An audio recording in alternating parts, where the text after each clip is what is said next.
নমস্কার, আমি Biswajit Poddar. Welcome to my voice channel, YouTube channel. আজকে একটা গুরুত্বপূর্ণ বিষয় নিয়ে আলোচনা করতে এসেছি আপনাদের কাছে। সেটা হচ্ছে গত দুদিন আগে একটা বড় খবর বেরিয়েছে এবং ঘটনা ঘটেছে, যেটা হচ্ছে স্ট্রং কন্টেন্ডার ইউএস প্রেসিডেন্সিয়াল ইলেকশনের ডোনাল্ড ট্রাম্পের উপর আবার প্রাণনাশক হামলা হয়েছে এবং এটা বড় ইম্প্যাক্ট ফেলেছে ঘটনাটা, স্বাভাবিক। তো এইটা থেকে বিভিন্ন রকম থিওরি উঠে আসছে, কেন ঘটনাটা ঘটলো, কারা করাচ্ছে, বিভিন্ন রকম প্রশ্ন ঘুরপাক খাচ্ছে সোশ্যাল মিডিয়া, প্রিন্ট মিডিয়া, বিভিন্ন জায়গায়। তো বিভিন্ন রকম তথ্য উঠে আসছে এবং আমেরিকান সিটিজনরাও তাদের মতামত বিভিন্ন রাখছে। তো ব্যাপারটা হচ্ছে এটা ফ্লোরিডায় ঘটনাটা ঘটেছে। তার গল্ফ কোর্সে তিনি যখন খেলছিলেন তখন দেখা যায় ওখানে যা সিকিউরিটি সার্ভিস যারা ছিল তার, ঠিক আছে, গল্ফ কোর্সে যখন তিনি খেলছিলেন তখন একটা সিকিউরিটি সার্ভিস যারা ওখানে ছিল তারা দেখছি একজনকে পাকড়াও করে, যারা যে ঝোপের মধ্যে গান তাক করছিল ডোনাল্ড ট্রাম্পের দিকে। তো তার কাছে গোপ্রো ক্যামেরা এবং টেলিস্কোপিক AK-47 রাইফেল পাওয়া যায়।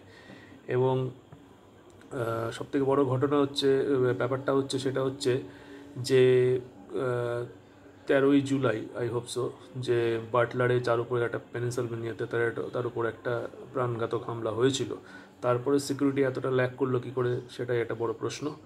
আর দ্বিতীয় প্রশ্ন হচ্ছে যে আমেরিকান সিটিজেনদের থেকে এই যে ঘটনাটা, ঠিক আছে, সেটা একটা বিভিন্ন মানুষ বিভিন্ন মতামত দিচ্ছে, যে বলছে এটা কনস্পিরেসি থিওরি, এটা ট্রাম্পই করিয়েছে।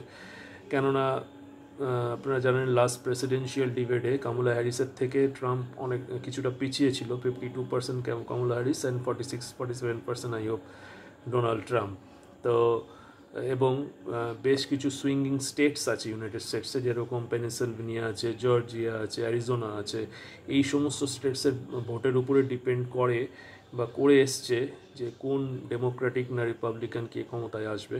কেননা 2016 এই সব স্টেটগুলো ট্রাম্পের পরে দিয়েছিল, 2020-তে কিন্তু বাইডেনের পক্ষে দিয়েছে। এবার কার পক্ষে দেবে সেটা কিন্তু কোনো গ্যারেন্টি নেই। কিন্তু ট্রাম্প হয়তো বুঝতে পেরেছেন যে প্রেসিডেন্সিয়াল ডিবেটে আমি অনেকটা পিছিয়ে রয়েছি, বা তার দলের লোকেরা বা পার্টির তরফ থেকে হয়তো তারা অ্যাসেস করেছিল। তো এইটা একটা ইম্প্যাক্ট ফেলবে সুইং যে স্টেটসগুলো আছে তার উপরে, এবং তার জন্য হয়তো প্ল্যান মাফিক ঘটনাটা ঘটানো হয়েছে।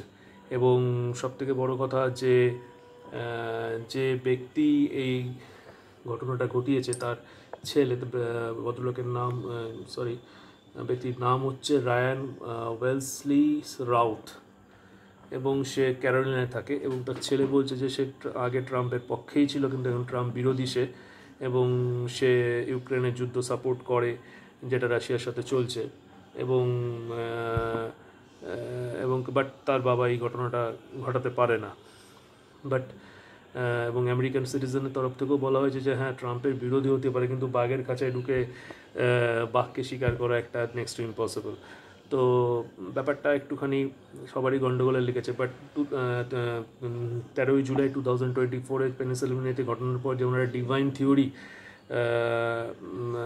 তার দলের তরফ থেকে একটা পারসেপশন বিল্ড আপ করার চেষ্টা করা হয়েছিল, ডিভাইন থিওরি, যে ট্রাম্প ইউএসের জন্য অনেক কিছু বা ভালো কিছু ভেবেছে, তাই হয়তো ভগবান তাকে রক্ষা করছে, এত বড় দুর্ঘটনা থেকে তার প্রাণ বাঁচিয়েছে।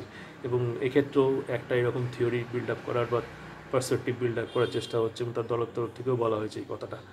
তো হতে পারে যে প্রেসিডেন্সিয়াল ডিবেটে বা যখন জো বাইডেন ছিল তখন কিন্তু ট্রাম্পের অনেকটা অ্যাডভান্টেজ ছিল, বাট কমলা হ্যারিস যখন এসছে তারপরে কিন্তু ট্রাম্প খানিকটা পিছিয়ে রয়েছে তার থেকে, এবং প্রেসিডেন্সিয়াল ডিবেটেও কিন্তু সেটা একটা প্রমাণ বা একটা ইম্প্যাক্ট করেছে, জিনিসটা দেখা গেছে।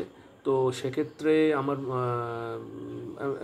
তাদের হয়তো মনে হয়েছে যে সুইঙ্গিং স্টেটসগুলো বা যেগুলো রয়েছে, যেগুলোর উপর ডিপেন্ড অনেকটা করছে যে কারা ক্ষমতায় আসবে, সেক্ষেত্রে ট্রাম্প অনেক কিছুটা পিছিয়ে, তাই এমন কিছু একটা করা যাক যাতে তার উপরে একটা সিম্প্যাথিক্যাল ব্যাপার চলে আসে মানুষের। তো সেটার জন্য হয়তো ঘটানো হয়েছে, একটা কনস্পিরেসি থিওরি বিল্ড আপ করার চেষ্টা হয়েছে। আর একটা কারণ যেটা আমার প্রাথমিক একটা অ্যানালিসিসে আমার মনে হয়েছে, সেটা হচ্ছে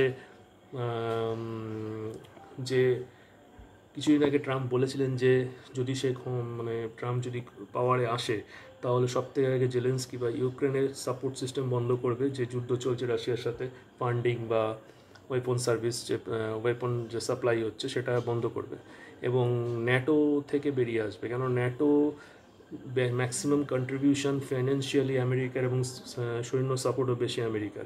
সেক্ষেত্রে ইউএসের একটা বড় একটা ইকোনমিক ক্রাইসিস তৈরি হয়েছে এবং ইনফ্লেশন হিউজ সেখানে। তো এই ন্যাটো বা ইউক্রেনে এই সাপোর্ট দিতে গিয়ে তাদের মধ্যে আরও বেশি চাপ পড়ছে তাদের দেশের উপর।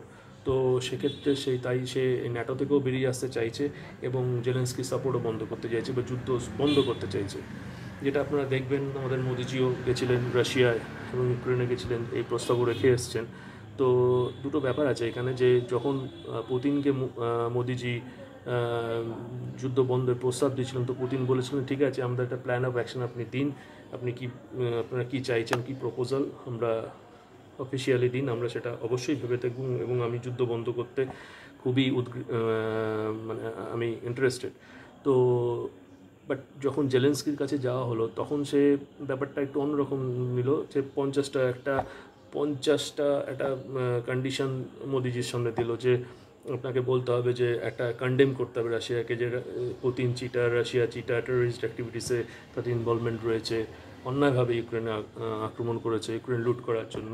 তো মোদিজি বলেছিলেন এটা তো আমার তখন সেটা মোদিজি হয়তো অপোজ করেছেন, এবং মোদিজি অপোজ করেছেন এটা, যে আমি যুদ্ধ বন্ধ করতে এসেছি যাতে দুটো দেশের যাতে আর্থিক পরিস্থিতি আর খারাপ না হয়, তোমাদেরও খারাপ, রাশিয়ারও খারাপ হচ্ছে, তো সেই জায়গা থেকে এসে শান্তির প্রস্তাব নিয়ে আসো, দুজনে আলোচনা করে সমস্যার সমাধান মেটাও। কিন্তু জেলেন্সকি কিন্তু এই ব্যাপারটায় রাজি হচ্ছে না। কিন্তু পুতিন, আমাদের অজিত দোভাল ন্যাশনাল সিকিউরিটি এজেন্সির তরফ থেকে গেছিলেন যে উপদেষ্টা, তো সেখানে গিয়ে কিন্তু পুতিন এই ব্যাপারটা নিয়ে আলোচনা করেছেন, ফ্রুটফুল একটা ডিসকাশন হয়েছে। বাট জেলেন্সকির কিন্তু এই ব্যাপারটা মেনে নিচ্ছে না। তো ব্যাপার আছে একটা, সেটা হচ্ছে আমি একটা তথ্য শেয়ার করব আপনাদের সাথে, সেটা হচ্ছে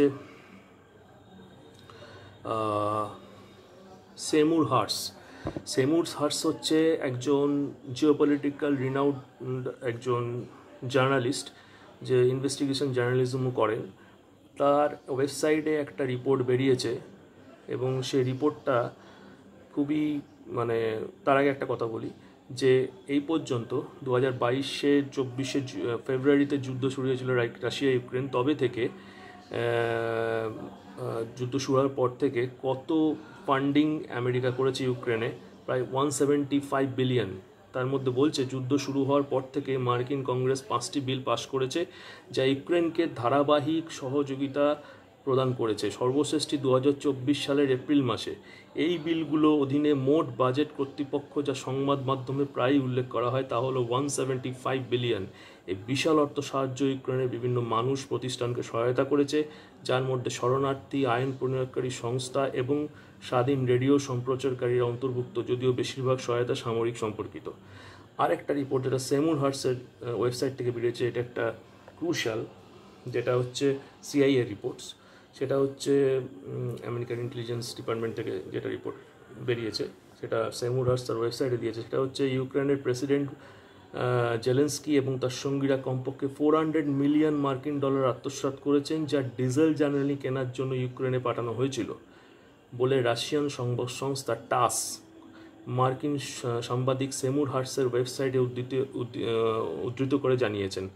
তার ওয়েবসাইটে হার্স সূত্রের উদ্ধৃতি করে দাবি করেছেন ইউক্রেনের প্রেসিডেন্ট এবং তার সঙ্গীরা ডিজেল জ্বালানি কেনার জন্য বরাদ্দ করা আমেরিকার ডলার থেকে অসংখ্য মিলিয়ন আত্মসাৎ করেছেন। সেন্ট্রাল ইন্টেলিজেন্স এজেন্সি সিআইএ বিশ্লেষকদের এক হিসাবে দেখা যাচ্ছে গত বছর কমপক্ষে $400 মিলিয়ন আত্মসাৎ করা হয়েছে। হার্সের সূত্র অনুযায়ী কিয়েভে দুর্নীতির মাত্রা আফগান যুদ্ধের মধ্যেই পৌঁছে যাচ্ছে যদি ইউক্রেন থেকে কোনো পেশাদার অডিট রিপোর্ট আসবে না। হার্সের সূত্রগুলো এই চলমান সংকটের জন্য মার্কিন পররাষ্ট্রমন্ত্রী অ্যান্টনি ব্লিংকেন ও জাতীয় নিরাপত্তা উপদেষ্টা জেক সালিভানকে দায়ী করেছে। তাদের মতে এই সংকটের কারণে হোয়াইট হাউস এবং গোয়েন্দা সংস্থাগুলোর মধ্যে মতবিরোধ দেখা দিচ্ছে।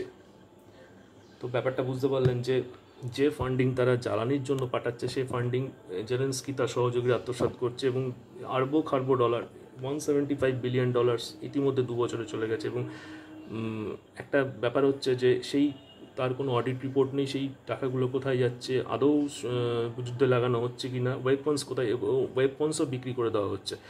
তো এই যে একটা দুর্নীতি, একটা করাপশনের চক্র একটা কাজ করছে জেলেনস্কি এবং তার সহযোগীদের মধ্যে, এবং এই জন্য ট্রাম্প এইটা বন্ধ করতে চাইছেন। এবং সবথেকে বড় কথা হচ্ছে যে যখন যুদ্ধ করলে কারোর ক্ষতি কারোর লাভ হয়, কিছু পক্ষের কিন্তু লাভ হয়। যেমন জেলেনস্কি দেখছে যে আমি বসে বসে যুদ্ধ করে যদি এত ডলার পাই, তখন যুদ্ধটা বন্ধ করবো, কারণ আমার ইন্টারেস্ট কী, আমার ইন্টারেস্টের যুদ্ধ চালানোতে। বাট ট্রাম্প বলছে আমি জেলেনস্কি সাপোর্ট বন্ধ করে দেবো, নেটো থেকে আমি উইথড্র করে নেবো, ঠিক আছে। তো এই যে জিনিসগুলো, বা ওয়েপন্স ম্যানুফ্যাকচারিং যে কোম্পানিগুলো আছে তাদেরও লস, কেননা তারা আমেরিকা তাদের ওয়েপন্স বানানোর জন্য বিলিয়নস ডলার কোম্পানিগুলোকে দিচ্ছে, ঠিক আছে। তো এই একটা জিনিস কিন্তু তার ট্রাম্পের এগেনস্টে যাচ্ছে। এবং এটা আমার অ্যানালাইসিস যে এইটাও একটা, এই অ্যাসাসিনেশন যেগুলো হচ্ছে এটার একটা কারণ হতে পারে ভবিষ্যতে হয়তো ভগবান না করুক বা ঈশ্বর না করুক, তার উপরে হয়তো আরও হামলা আসতে পারে। তো এটা আমার নিজস্ব অ্যানালাইসিস। আপনার কি মনে হয় বা আপনাদের কি মনে হয় একটু কাইন্ডলি আমার কমেন্টস বক্সে শেয়ার করবেন। এবং এটা কি কনস্পিরেসি থিওরি যেটা আমি আগে বললাম ভোটের জন্য, নাকি ইউক্রেন বা এই ন্যাটো রিলেটেড সম্পর্কিত বিষয় যার জন্য এই হামলাটা হয়েছে এবং রিপিটেডলি হচ্ছে। তো আপনারা শেয়ার করবেন এবং এটা কাইন্ডলি একটু কমেন্টস আমাকে জানাবেন, ঠিক আছে। এবং ভালো থাকবেন, সুস্থ থাকবেন এবং সচেতন থাকবেন। নমস্কার।